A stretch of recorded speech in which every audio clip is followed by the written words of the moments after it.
coming from, because the federal government gives grants filtered down through the states to the local agencies such as Sandag to fix the roads and the infrastructure. But it's also more than that. Make sure we have the right people in place in Sandag and in other agencies that are monitoring this. Kristen Gaspar and I know each other personally from the work I do for the Board of Supervisors, and she is consistently harping on Sandag. And we don't need $93 million of bike paths in East County or North County rural. Thank you very much. Thank you. Carl. Now, I think you asked the wrong question, because the answer to your question is roads. The question should have been, how will you, as the next congressperson in the 50th district, deal with the roads crisis that we have in that district and throughout our region? Talk is cheap. Action is everything. You hear politicians for 20 years say, oh, we got to fill the potholes, and we got to fix the roads, and what we need from you is we need more of your money to do it. Baloney. You've been taking our gas tax money, you've been not putting it into the roads, you've been putting it into your own pet projects, and it needs to end. That was the fuel behind our gas tax repeal rebellion, and we will not stop until we get that done. But I'm not going to just stop there. In the past year, we have worked with Jim Desmond and Kristen Gaspar and a coalition of local elected officials to stop Sandag from stealing our Transnet money. And that coalition has held together because we were able to hold the politicians' feet to the fire. We were filing a ballot measure in April. We released the text and the concepts of it that would basically tell Sandag not another penny from Transnet until you get the roads done. And finally, federal gas tax, 100% of federal gas tax ought to go to road projects with criminal audits associated with it. Yeah, so I live on a dirt road in Louisville, and my stepfather's lived there for time immemorial. I won't like that, but he's old. And he's told me the promise of infrastructure reform has been a dirt road since Reagan, Bush, Obama, everybody, and it's still a damn dirt road. And people don't trust government because a dirt road might not be your dirt road, it might be healthcare or something else. But politicians lie, and we need to hold them accountable. So here's what I want you guys to understand. It's not a joke. In Alpine, there are kids, they don't have a high school in Alpine. They'll commute to the nearest high school. And there are kids who aren't ready to drive on those roads and they die. This is a reality that we face in our district. If you lived in my district, you would understand. If you don't, you should come by. I was so pleased to see bipartisanship between Trump and the Democrats on a $2 trillion investment in infrastructure. The question is how. The president's plan, even Republicans don't like. It's about forcing it on the local governments to sell public assets and have gas taxes like we have in California. It's time that California got back the funds that we spend in the federal government. We pay more federal taxes than any other state in the union. We're done being double taxed on services that we should have gotten the first time from the federal government. Thank you. So hopefully if I'm in Congress, we will render the gas tax obsolete in California and have a federal infrastructure bill that we can lead in a bipartisan fashion. Thank you.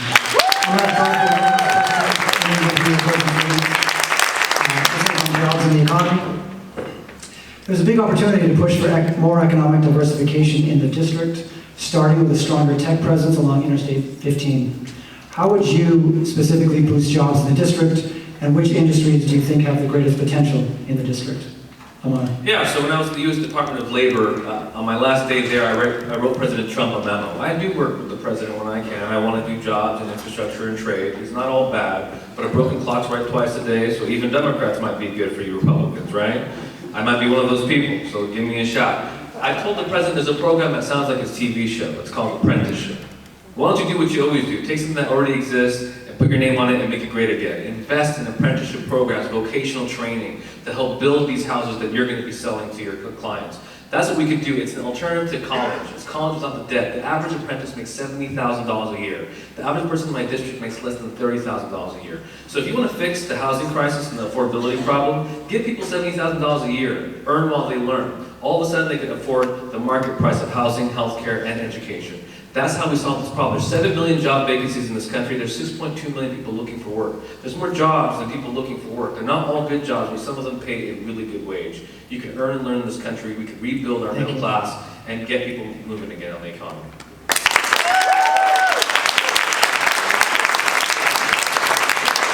If you want to have a prosperous economy, you need to do two things. You got to cut the costs of living for our workers.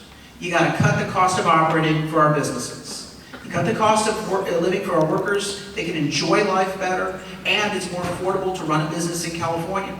AB5, for example, will destroy the cost of workers in the state and lead to less opportunities for working families. The cost of operating in this state, if we make the taxes, the regulations, the mandates, the environment restrictive, no one is going to invest in expanding the job base out here. So the most important thing we can do is to be single-minded on the cost crisis in our state. This is the most expensive place to live on the planet. And yet we have so many blessings in our state.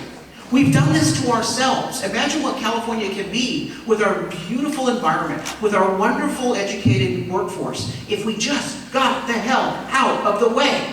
It's the politicians that are keeping us down. That needs to change. Why don't you run for Brian Jones' seat? First, HB5 means House Bill 5. Everyone should know what HB is as far as candidates. But I want to talk to you about something really important. The child care in our community is an expense that is hurting our community. Women and families are paying $250, $300 a week for an infant. We are supporting an effort by Navy to bring child care into the civilian community, and that is really important. It's a public-private partnership. We're working to bring jobs in through immigration by changing immigration standards to have those hard-to-fill jobs come in through immigration, through proper methods of immigration. And there are a huge number of unqualified labor positions that need to be filled, and we're having a shortage in the federal government, in the economy on those positions. Thank you. Thank you. Well, I think each of the people that have spoken so far have been accurate in the sense that describe the problem. The problem is the state with the best product for technology, for advancement, for our defense, for generations, simply has let the product tarnish. There's a reason that this state grew and had a new congressman every 10 years for its entire history until 10 years ago. And then it didn't get a new one, and now it's going to get one less. We have stopped being the product we should be. The advantage we have as a state is if you just stop being stupid in policies and in fact address the reasonable cost versus benefit, we can change that. Our schools, unfortunately, rate in the 49 and 50, not in spending, but in accomplishment. We need to, in fact, quite frankly, polish up the product, and then, in fact, we will succeed. Infrastructure is part of it, but very clearly, education is part of it.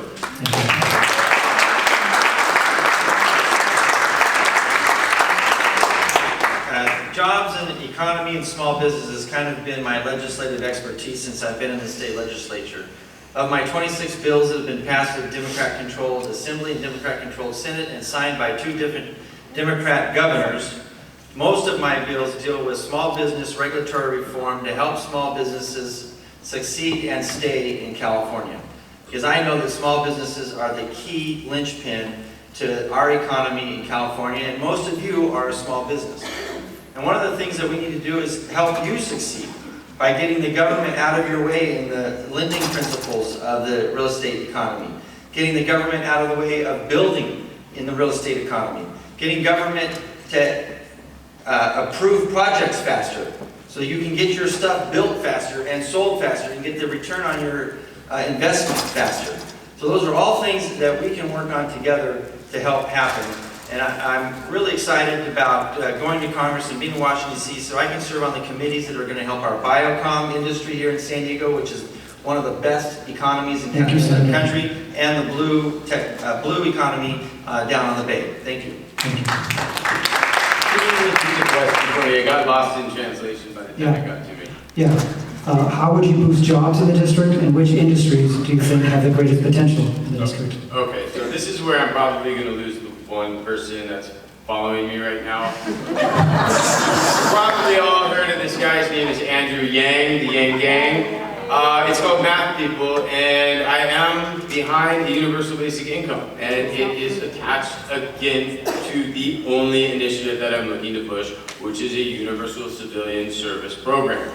So you go through this program, you serve 2 years under a variety of different things. It's not military based. You could join the military and fall within these categories as well. There's infrastructure, environmental task force, homeland security, agriculture, education, healthcare, forestry service. The list continues to go on. So with that, you will have a guaranteed universal basic income once you come out. Now we hope you go into the private sector and you find a job, but you will always have those dollars to fall back on. Now, as an entrepreneur, there is not one business that I've never gone to start because there was too much regulation. I found a way to work around those regulations and create the business that I wanted to start to begin with. We got a hard out with the mayor's coming up, so I'm going to start closing statements. Take it away.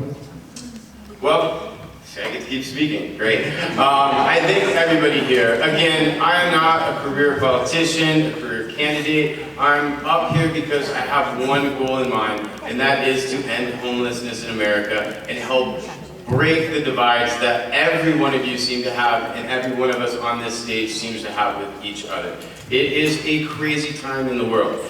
I want to remind everybody here and everywhere in California that on March 3rd, you are not voting to elect a representative. You're voting to listen to 2 more people and their ideas